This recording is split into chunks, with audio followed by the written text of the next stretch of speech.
walking.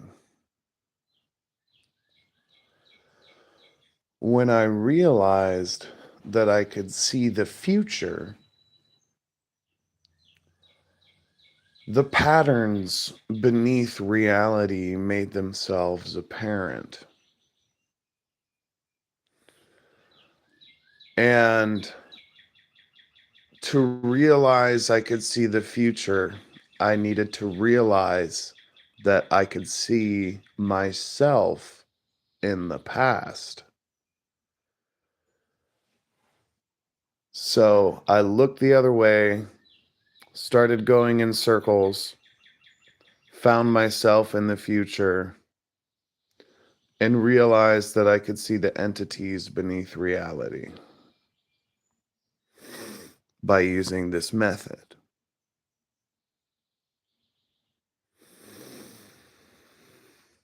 Try it. It works. It's in the mind. You circle, go back to where you started, look the other way,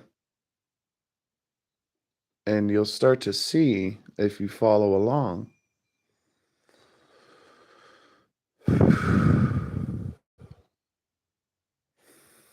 There is a flame, and this flame separates us from God, but it also connects us with God. You wouldn't say that you are the God, as in the observer of all things that have ever happened in this universe and all things that come to be, the all knowing one. The most you could possibly be is a slice of a pizza that is God, right? Unless you're delusional, okay? We won't get sidetracked here. But no one single person is God in this regard.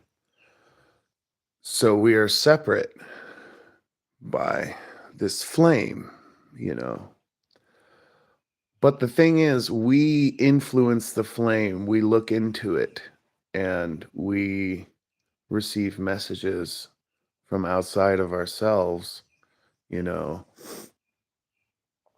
And what's basically going on from the ground up is that whatever observers are responsible for the space they are inhabiting are communicating outward, upward towards a higher sentience. Like the cells in your body that are getting their information from the physical surroundings. And every life form is a part of a higher group, whether it's comprising a single physical body or something like an ant colony. This is how evolution happens. This is how tissue is healed in the human body. And so the flame represents the communication, the means of communication between someone who is participating in the physical happenings here and something or someone that exists beyond this limited reality.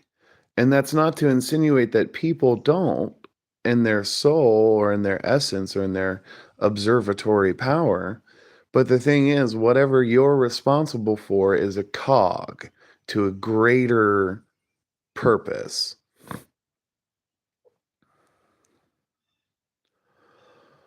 All life forms function on this behavioral pattern because they realize that spreading negative and positive feedback is the way to communicate higher level functionings.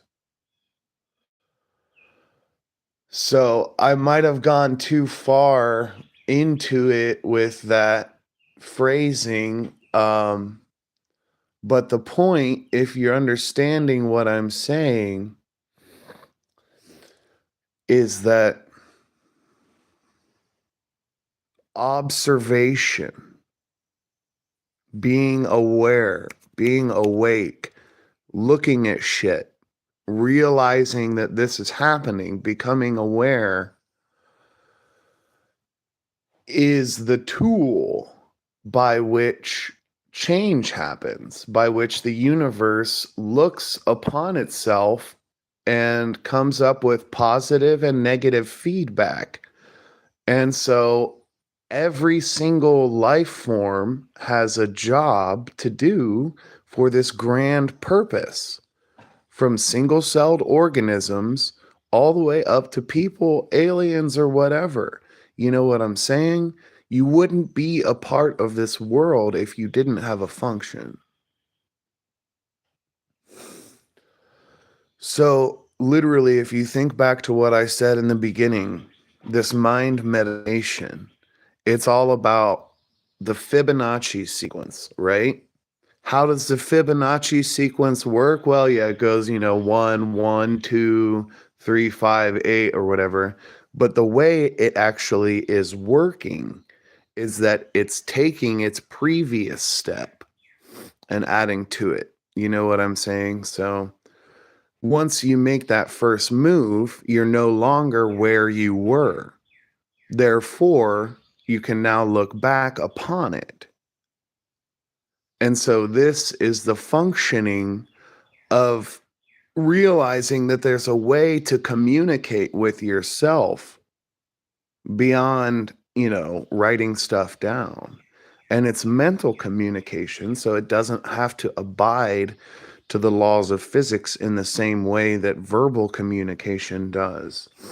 And it sounds crazy, I know, but it's as simple as literally thinking about yourself at the last relevant moment and like thinking about how much time has gone by, looking the other way into the future and waiting for that much time to go by again.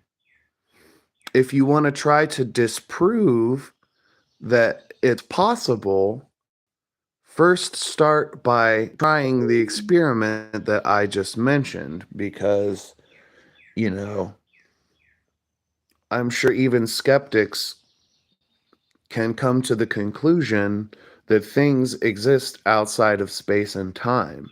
Physics kind of makes that obvious. Um, it's certainly difficult to learn new things that challenge our model of reality, but that's no reason to not accept them and then go into denial. So, anyway, I just wanted to get those messages across because you look in a lot of lore, you get like the flame God bringing it into the world or whatever. And it's not about religion. When I say the word God, what I mean is that all people have one consciousness, and God is the pool of consciousness that you're like looking through a pinhole on a black sheet, and there's white lights everywhere, and each one is a person. That's what I mean by God. And this physical world is a space in which the communication between you and that pool of consciousness happens. It's like a tunnel. So it separates you, but it also connects you. You know what I'm saying? It's like a on-off switch on a receiver, and what you're receiving is this direct connection with the ultimate consciousness.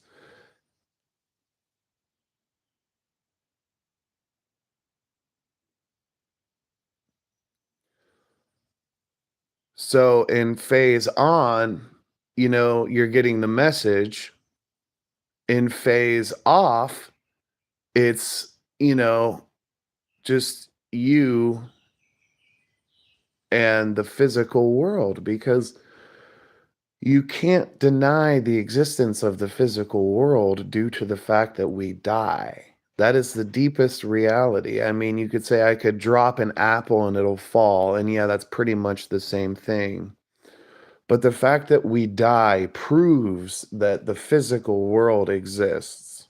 And what I mean by that is that it's not just an amalgamation of observers stacked on top of each other. Because even if panpsychism is correct and electrons are alive and all things are alive, there is still a physical reality in which we live that is undeniable. And we, as observers, also exist. We are not the same thing as a table or a chair. And so we shouldn't have to prove that, our existence is not purely physical. It should be a given that we have, some kind of non physical abilities, you know, that exist within this reality, whether it be thinking or, intuition. There is an element to the human experience that's non physical.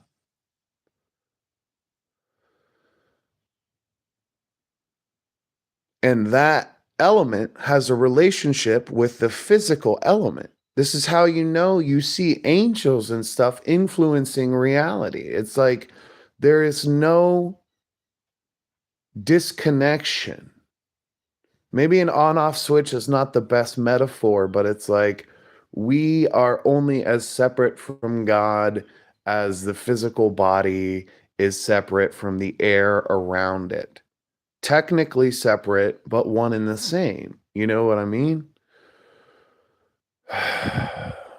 And so when you experience higher level consciousnesses, you know, and things that seem to have a sentience outside of your influence, you start to believe in panpsychism and you start to realize that nature has will.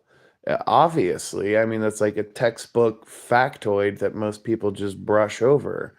But nature has will, and that's combinations of different plants, that's like parts of plants, that's, more than just the individual tree talking at its own frequency.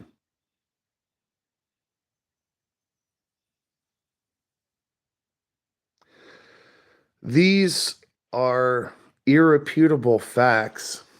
And so, if there's anything that anyone wants to add to any of this, I would love to hear about it. Put a timestamp, and then I have, more knowledge about this and other things too. So, if you do have any questions, let me know.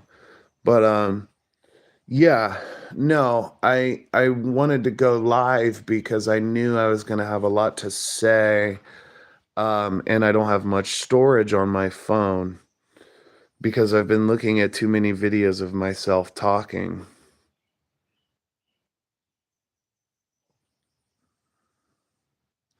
Anyway, this is the moment, man. So just live in it.